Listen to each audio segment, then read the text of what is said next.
Isha, do you believe that Williams is most likely to drop Sargent before the end of the 2024 season after this huge shunt? I think that this is a bit of a tricky question to answer. Yes, it would seem like the obvious choice, right? But considering that he's already out of the contract with Williams next season, they're already bringing in a different driver. I think that they're more likely to just leave him the way he is and just try to finish out the season and then put all of their effort and focus into starting 2025 on a good note. I think that, the fact that they've kept Logan Sargent on for the past 2 years, anyways, I think that's evidence to the fact that they wanted to keep him on and they wanted him to succeed in Formula One. Um, but then, these past few months, they've realized that that's just not going to happen right now. So I think that's why they're bringing on a new driver next season, and I think that that's what they're going to be focusing on right now. I think their best hope is just to try to score as many points as they can with Alex Albon, and to just keep Logan in his seat rather than worrying about bringing in a different driver and then focusing on all the details and changes that need to be made according to that. Well, what's going to happen is he's going to get Albon's car for the race tomorrow, and Albon's not going to start the race, right? I think that's how these situations work when you have a Williams driver crash in practice or qualifying and their car can't be repaired in time.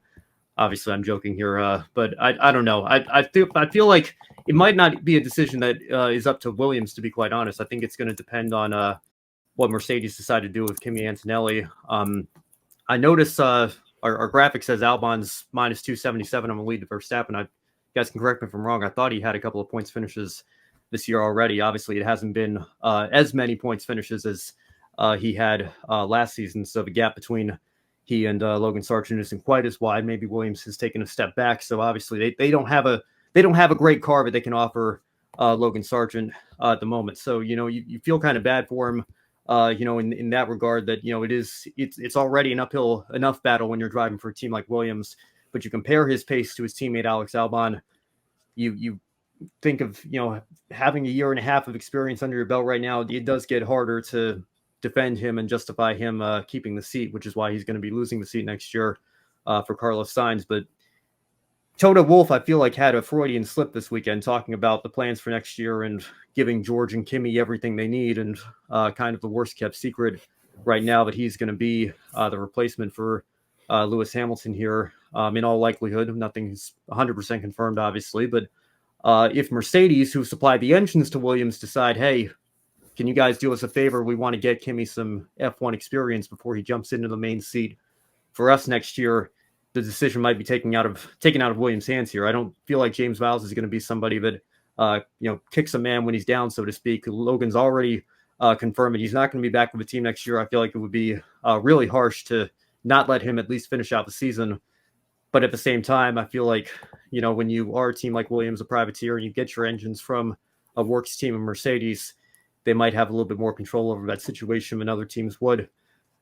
I don't know. We'll have to wait and see here, but I would not be shocked.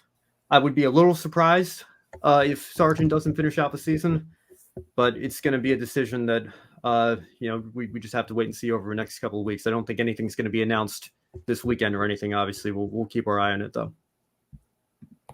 Yeah, we'll definitely be keeping our eye on all the action. And while we're on the topic of Williams, we do have some breaking news from Zandvoort. Alex Albon has failed post-qualifying inspection. They found an issue with the floor of the car. So that means that Alex Albon is probably going to lose that 8th place starting position. And, he's going to have to, start from, I believe, from pit lane or the back of the grid, however they do that, in Formula One. So that's something else that's gone wrong for Williams. You make it it's already been a difficult year for the team. You make it to Q3, get a great qualifying slot, and now it looks like it's going to be ripped right away from you.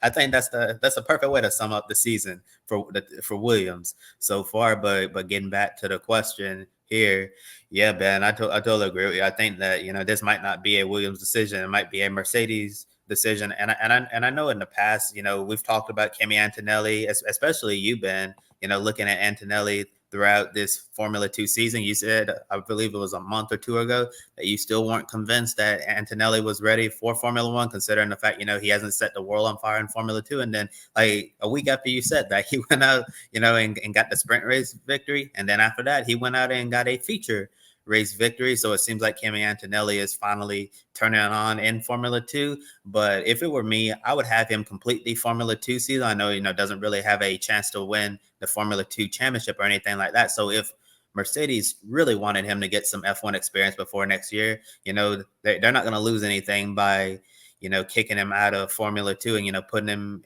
in Logan Sargeant's seat. But I do think, getting that race experience in Formula 2 will be very beneficial for him. But also, I would not be surprised if Williams ended up dropping Sargeant just to give Kimi some extra seat time, so he's very prepared for that Mercedes seat in 2025. Because like you say, it's the worst kept secret in the Formula One paddock. I believe there are even rumors suggesting that Antonelli is going to be announced that during the Italian Grand Prix weekend at Monza, which is his home race. Yeah, and I just pulled up the standings again just to see where Antonelli is. Kind of remind myself here. He's 7th in F2 points on 87 points here. So I guess realistically, Isaac Hadjar has a pretty sizable lead right now. Maybe not a lock for a championship, but trying to see how high Kimi could climb here over the next couple of race weekends.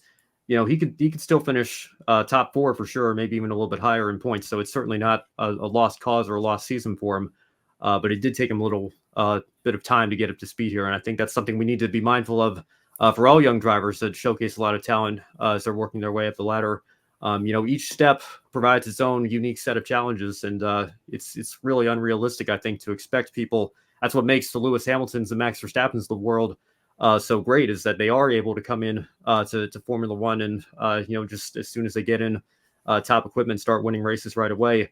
Even somebody like Kimi Antonelli, who's one of the most hyped prospects we've had in years, it took him about half a season of F2 to get going before we started to see the fruits of his labor here, so to speak. So we'll see where he ends up here in the standings, but a couple of wins under his belt at this point. If the seat opens up, jumping straight into a top team like Mercedes, it's probably going to be a situation again where it takes him a little bit of time to adapt to the car. But we'll see.